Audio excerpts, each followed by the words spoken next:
everyone, welcome to my YouTube channel. And as you can see in the beginning of this video, there is a lot of watercolor stuff. I was not actually able to show you all of my other watercolor stuff because, well, they're big, they're just gonna hide the very colorful stuff under here, so yeah. So this is going to be a watercolor basic tutorial, and it's going to be like a series.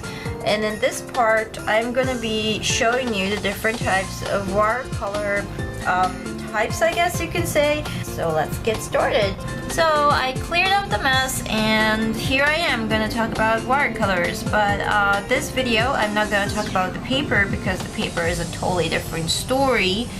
Just wanted to mention that it's best to paintings on watercolor paper. That's going to be in another video where it's just for watercolor paper. What I want to talk about is watercolors, yay! But not just the half pans. I'm going to show you a bit more from what I showed in the beginning of the video. The different types of watercolors and what is the difference between one type and another and why they are very different in prices, because there's some cheap watercolors like this one, super cheap, and there's this one which is almost 12 times the price of that one. So I'm going to take that away and I'm going to start by showing you from the cheapest to the most expensive one. I don't know what this brand is. It's German, but this is what you usually get for kids. This is a set that I got and about 5 or 6 years ago when I started watercoloring. The cool thing about this is cheap and it's affordable, and well, you can take your colors and rearrange them as you like. This is something I did a couple of years ago with this palette. It's fine, but over the years it started to lose a little bit of its colors and its vibrance a little bit, and back then I did not know that watercolors was supposed to be smooth as in this kind of smoothness. You're supposed to like make gradients of colors going in and together and to make like sort of different textures. This was kind of like 2D style of thing where you're able to see the shades, like here with lines. You're able to see the lines between each sort of layer. This probably will be seen here better, is that you can see the white from gray or the grass. This is particularly not a bad result, but it was sort of like lack of experience, lack of different techniques on how to use watercolors properly, lack of knowledge about the nature of watercolors, because when I looked into watercolors and its nature, man, I was surprised, because there is a lot of information about watercolors that I did not know anything about, and it sort of explained to me why the products are very, very different in prices. They're different when it comes to result. The cheaper doesn't mean the better in this case. When it comes to watercolors, the more expensive, the better. Still, this is not a bad start if you're starting into watercolors. These ones are well pigmented enough. They're not as good as the more expensive stuff. And with watercolors, you don't want to go over a lot with the colors. You just want to go with 3 layers mostly. Otherwise, it will start to become opaque, and you don't want that with watercolors. So let's go ahead and talk about, here we go, pocket size stuff as well. I keep them here. Half pans. These are Winsor & Newton. I haven't used that a lot, so it's in a fine, sort of okay state. This is the pocket size Winsor & Newton watercolors half pan set, and this is my lovely Van Gogh. And as you can see, it's like it's been overused because I had this for 2 years. And this is not on watercolor paper. This is on paper that was around 140 pounds or 300 grams. I'll talk a little bit more about how you can color with that type of paper in the watercolor paper video.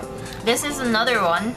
As you can see, it feels a bit Copic-ish, sorta. I don't know if you can see it or not, but there's a gradient feel over here. Still, I was able to play around to give enough texture to give like that 2D manga feel. I'm not so good with human portraits, to be honest, and this was the first time I've ever used a student grade set, so I had no idea what I was supposed to do with it or what kind of writing technique, so I was playing around.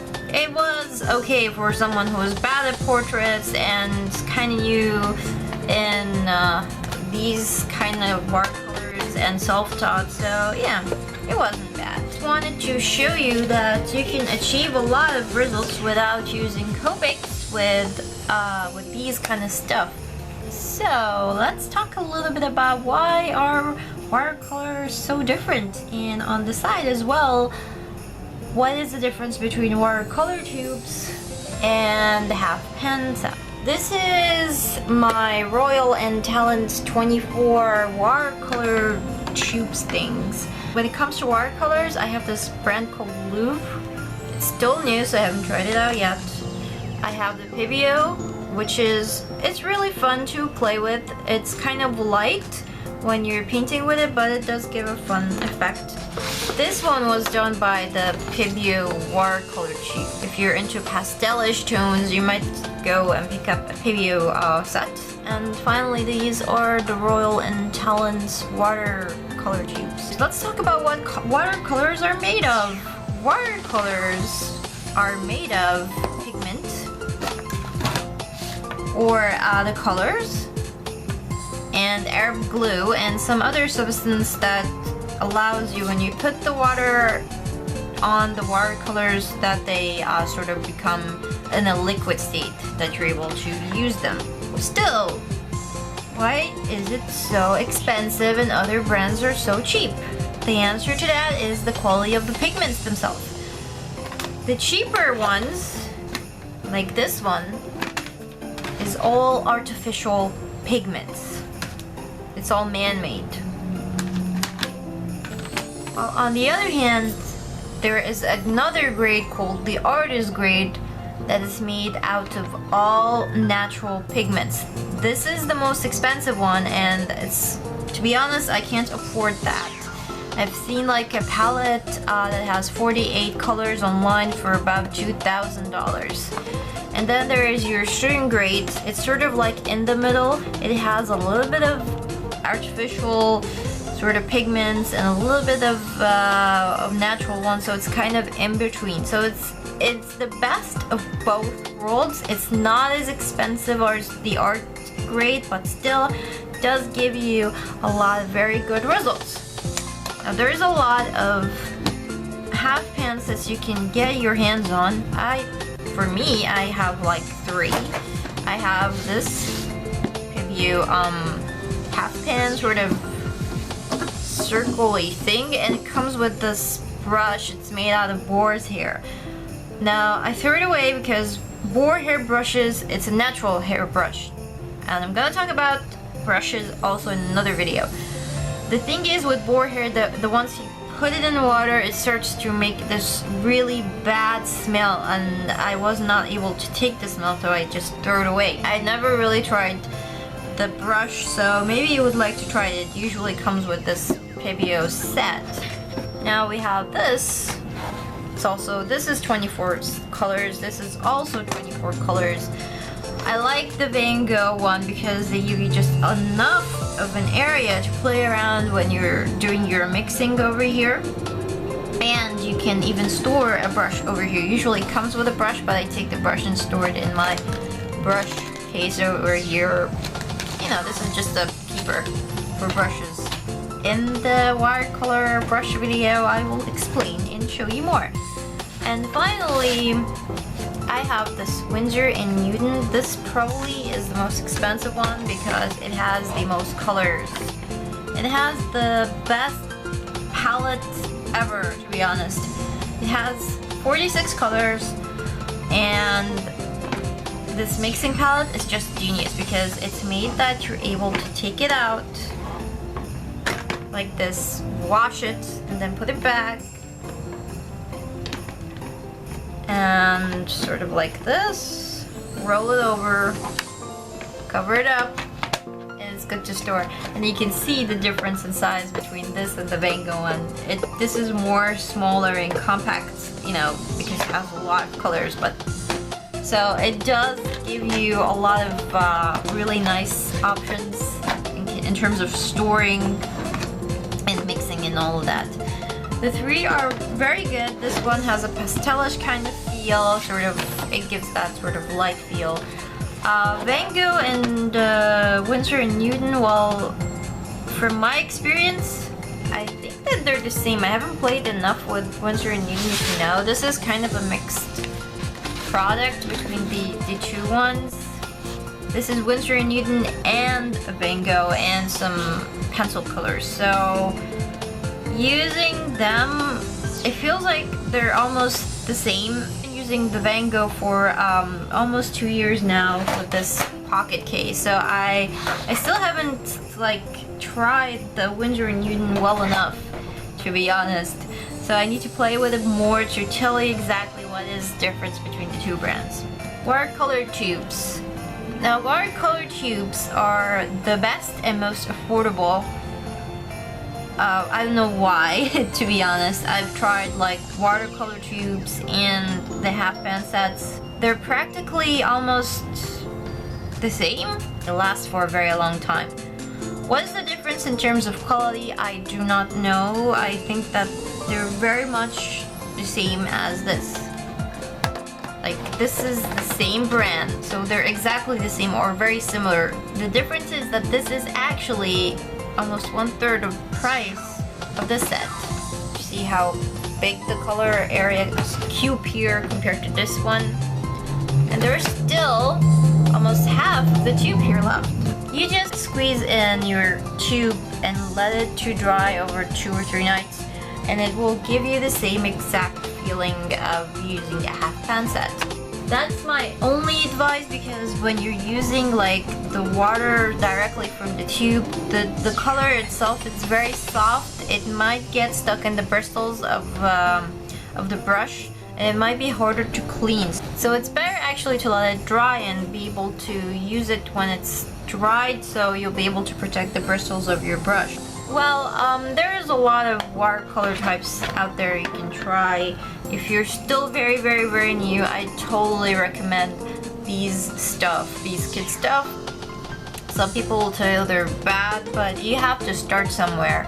They still give a very decent effect.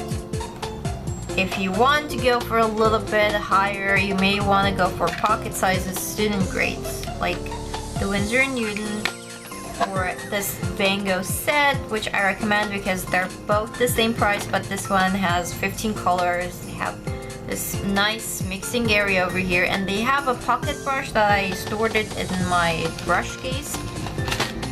So it's a lot bigger, and in terms of size, there's no difference really, but this is just more functional, to be honest. And in quality, well, they're practically almost the same. If you want to go for something that's more affordable but still have that really cool quality, you might want to go for watercolor tubes. You will be able to find lots and lots of different palette sets. This is one palette that I have here, and it has a little bit of watercolor tube. As you can see, it's very small. It's rather small. It's, you know, kind of one of the things that you're able to take with you when you're going out and doing some outdoor sketches, if you like. It's really up to you what you want to buy. I hope that you have enjoyed this video from a self-taught sort of artist, and I'll be back with the other ones for brushes, paper, and of course techniques. There is a lot when it comes to watercolors, but they're definitely much more affordable than going and buying Copics, and especially that they give the same exact results of Copics and even more. You can do a lot more with them than you think, to be honest. Okay, that's the end of that. I'll see you in another video, so see you soon. Bye bye.